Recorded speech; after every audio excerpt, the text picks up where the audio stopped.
السلام علیکم ناظرین، اللہ تعالیٰ کے معتبر نام کے ساتھ ہماری نشریات کا آغاز ہو چکا ہے۔ آئیے سب سے پہلا پروگرام آپ کی نظر کرتے ہیں، وادی سرن کی زرعی صورتحال۔ یہ پروگرام اردو زبان میں ہے اور یہ ہمارے پشاور سینٹر کی پیشکش ہے۔ آئیے دیکھتے ہیں۔ السلام علیکم ناظرین، میں ہوں آپ کا میزبان افتخار عالم اور آپ کو خوش آمدید کہتا ہوں۔ ناظرین، اس وقت میں موجود ہوں وادی سرن میں۔ اس علاقے میں زراعت کی کیا صورتحال ہے اور کیا بہتری آئی ہے، اس موضوع پر بات کرنے کے لیے آج میرے ساتھ موجود ہے ایگریکلچر ایکسپرٹ فضل مولا صاحب۔ تو ان سے بات کرتے ہیں کہ یہاں پر زراعت میں کون سی بہتری آئی ہے۔ اس وقت ہم موجود ہے، جیسے آپ نے دیکھا کیری بالا میں جو سرن کا آپر ایریا ہے، یہاں پر ابھی کاشتکاروں نے ٹومیٹو کی پلانٹیشن شروع کی ہوئی ہے۔ آپ دیکھ رہے ہیں کہ یہاں ابھی یہ فصل لہلہا رہی ہے اور بھی فصلیں کاشت کی گئی ہے۔ آج سے کچھ 4-5 مہینے پہلے تک یہاں یہ حال تھا کہ زراعت کی طرف کوئی لوگ آ نہیں رہے تھے، سارے لوگ مصروف تھے اپنے دوسرے مصروفیات میں، اپنے گھروں کے بنانے کے سلسلے میں، اپنے اور انفراسٹرکچر کے ڈیولپمنٹ کے لیے لگے ہوئے تھے، تو ایگریکلچر سے لوگوں کا دھیان ہٹ گیا تھا۔ حالانکہ اگر دیکھا جائے تو اس پورے علاقے میں صرف ایگریکلچر ہی واحد آپشن ہے جس کے ذریعے ہم ان لوگوں کو دوبارہ اپنے پاؤں پر کھڑا کرنے کے قابل بنا سکتے ہیں، اور یہاں کوئی دوسرا آپشن ہے نہیں، یا ٹورزم ہے یا ایگریکلچر ہے۔ ایگریکلچر میں ہم بہت کوئک آگے جا سکتے ہیں کیونکہ ہمارے ساتھ قدرت کی دی ہوئی بہترین زمین موجود ہے، ہمارے ساتھ ایسے زمیندار موجود ہے جو کافی سینچری اولڈ پریکٹسز ہیں، ان کے ساتھ یہ سب کچھ جانتے ہیں۔ ان کو تھوڑا سا موٹیویٹ کرنا ہے، تھوڑا سا ان کو ٹیکنالوجی دینی ہے، ان کا نالج ریفریش کرنا ہے۔ اگر یہ چیزیں ہم کر سکے تو ایگریکلچر ڈیولپمنٹ نہ صرف یہ کہ یہ اپنے پاؤں پہ کھڑا ہو سکیں گے، یہاں اکنامک ایکٹیویٹیز بڑھے گی، یہاں جاب اپارچونیٹیز ہوں گی، یہاں کا زمیندار خوشحال ہوگا۔ آج کل آپ دیکھ رہے ہیں یہاں ہمارے زمیندار جو ہے ان کا حال اتنا اچھا نہیں ہے، لیکن اس کی وجہ یہ ہے کہ انہوں نے اس ایگریکلچر کی طرف دھیان نہیں دیا۔ اس طرف اگر دھیان دے، یہاں ماڈرن ٹیکنالوجی اڈاپٹ کر لے، یہاں کے لیے کوالٹی سیڈ یہ ارینج کر لے۔ بیسک مسئلہ ہے کہ یہاں کوالٹی سیڈ موجود ہو، یہاں وقت پہ فرٹیلائزر موجود ہو، یہاں وقت پہ اگر ضرورت پڑے ضرورت کے مطابق کیڑے مکوڑوں کے کنٹرول کے لیے، ڈیزیز کے کنٹرول کے لیے دوائیاں موجود ہو، تو میرا خیال ہے کہ ایک ہی سیزن میں ہم اپنی پیداوار کو ڈبل کر سکتے ہیں۔ جی فضل مولا صاحب، اس وقت جس فیلڈ میں ہم موجود ہیں اس حوالے سے بھی آپ ہمارے ناظرین کو بتائیں گے۔ اس کے علاوہ یہ بتائیں کہ اس ایریا میں، وادی سرن میں، خوبصورت وادی ہے، اس علاقے میں کون سی ایسی سبزیاں ہیں جو انتہائی کامیابی کے ساتھ اگائی جا سکتی ہے، یا جس سبزیوں کے لیے یہاں کا موسم انتہائی سازگار ہے، وہ کون سی سبزیاں، تاکہ ہمارے جو کسان بھائی دیکھ رہے ہیں، جو یہاں کے رہائشی ہیں، وہ بھی یہاں پہ وہ سبزیاں لگا سکیں۔ افتخار صاحب، یہاں کی سب سے بڑی اہم سبزی جو ہے وہ پوٹیٹو ہے، اس کے بعد ٹماٹر اور پیز، مٹر وغیرہ بھی کاشت کیا جاتا ہے، لیکن سب سے پریارٹی زمیندار دیتے ہیں آلو کو۔ آلو چونکہ یہاں کا کیش کراپ ہے، یہ یہاں کے کلائمیٹ کے ساتھ یہ اڈاپٹ ہے، مارکیٹ اس کا موجود ہے۔ جنرلی بھی آلو ہمارے پورے ملک میں بلکہ اوورال دنیا میں آلو سب سے اہم ایک غذائی جنس ہے۔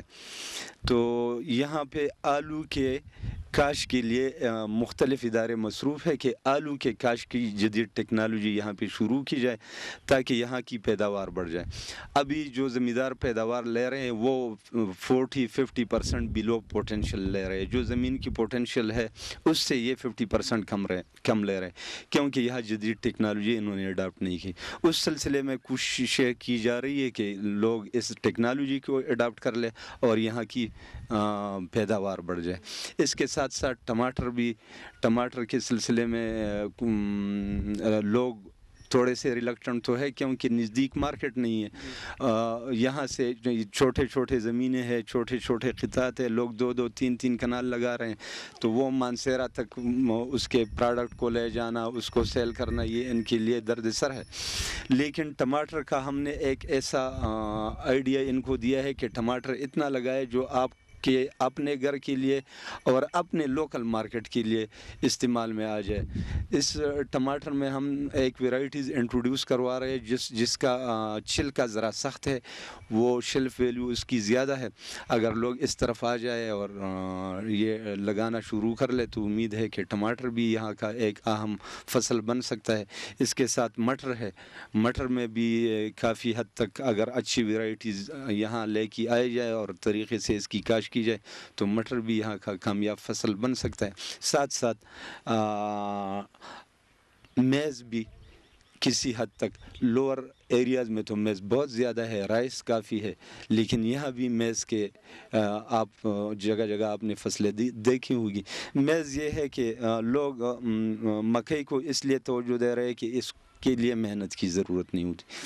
یہاں کے لوگ مکئی کو ایسا کاشت کر رہے ہیں کہ اپنے گھر کا اناج جو ہے وہ اناج اٹھا کے زمین میں پھینک دیتے ہیں اور یہ آرام سے گھروں میں بیٹھ جاتے ہیں. 3 مہینے یا 100 دن بعد ان کی فصل تیار ہوتی ہے, نامنل پیداوار آ جاتا ہے. تو اگر یہاں میز کا بھی جیسے دوسروں کے سلسلے میں کہا, میز کا بھی اگر صحیح کوالٹی کا سیڈ مل جائے, ان کو فرٹیلائزر وقت پہ مل جائے, کھاد مل جائے, ادویات مل جائے, تو اس کی پیداوار ہم ڈبل سے نہیں بلکہ ہم ڈبل سے بھی زیادہ پیداوار حاصل کر سکتے ہیں. اچھا فضل مولوی صاحب, پروگرام کے آخر میں یہ بتائیں کہ جن یہاں کے اس وادی سرن کے علاقے میں بہت سے زمیندار ہوں گے جن کے پاس زمینیں ہوں گی لیکن وہ بیکار پڑی ہیں, آپ ان کو کیا میسج دینا چاہیں گے کہ وہ اپنے زمینوں کو کارآمد بنا کر اس پہ سبزیاں اگائیں؟ تھینک یو افتخار صاحب. یہاں جیسے آپ نے بات کی, بلکہ میں نے خود ایک زمیندار کو دیکھا جو جس سے میں بات چیت کر رہا تھا, اور اس سے میں نے پوچھا کہ اس آپ کے زمین پر پچھلے سیزن میں کون سا فصل لگا. اس نے کہا کہ ابھی تک تو اس پر ہم نے زلزلے کے بعد کوئی فصل کاشت نہیں کی, حالانکہ اس زمین موجود, پانی موجود, فرٹائل لینڈ, ہر چیز ہے. اس لیے میں یہاں کے زمینداروں کو یہی میسج دوں گا کہ آپ کے ساتھ زندہ رہنے کے لیے اور کوئی راستہ نہیں. یہی ایک راستہ ہے کہ آپ اس میں باعزت اور پروقار زندگی گزار سکتے ہیں.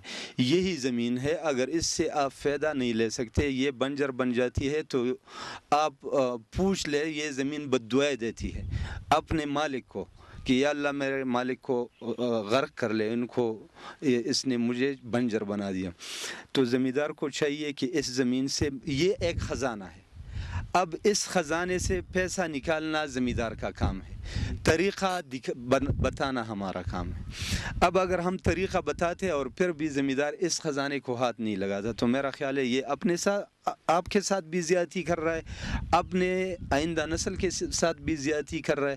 زمیندار کو ایک بات اپنے ذہن میں ڈالنی چاہیے, بلکہ پورے ملک کے زمینداروں کو, کہ یہ جو وسائل ہمارے ساتھ ہے, یہ وسائل ہمارے آئندہ جنریشن کے ہمارے ساتھ امانت ہے, ایک قرض ہے ان کا, اور ہم نے یہ قرض ان کو واپس کرنا ہے صحیح حالت میں. اگر اس نقطہ نظر پہ سوچ لے تو میرا خیال ہے کہ اس سب لوگوں کو محنت کرنا پڑے گا. اگر ہم یہ سوچ لیں کہ یہ ہمارے ساتھ امانت ہے, ہمارے ساتھ قرض ہے, ہم نے اپنے آئندہ نسل کو صاف ستھرا ماحول, ہم نے اپنے آئندہ نسل کو زرخیز زمین اور ان کو غذائیت سے بھرپور پیداوار دینا ہے. جی ناظرین, ابھی آپ نے زلزلہ سے متاثرہ علاقے وادی سرن میں زراعت کی صورتحال کے حوالے سے گفتگو سنی. جیسا کہ ایکسپرٹ نے بتایا کہ زلزلے کے بعد یہاں پر زراعت امپروو ہو رہی ہے اور کاشتکاروں جو ہے وہ معاشی بحالی کی طرف گامزن ہے. ہم امید کرتے ہیں کہ انشاءاللہ آئندہ چند سالوں کے دوران یہاں پر زراعت مزید مضبوط ہوگی اور ہمارے کسانوں کا معیار زندگی بہتر ہو سکے گا. ناظرین, اس کے ساتھ ہی پروگرام کا وقت اب ختم ہوا چاہتا ہے. اپنے میزبان افتخار عالم کو وادی سرن سے اجازت دیجیے. اللہ حافظ.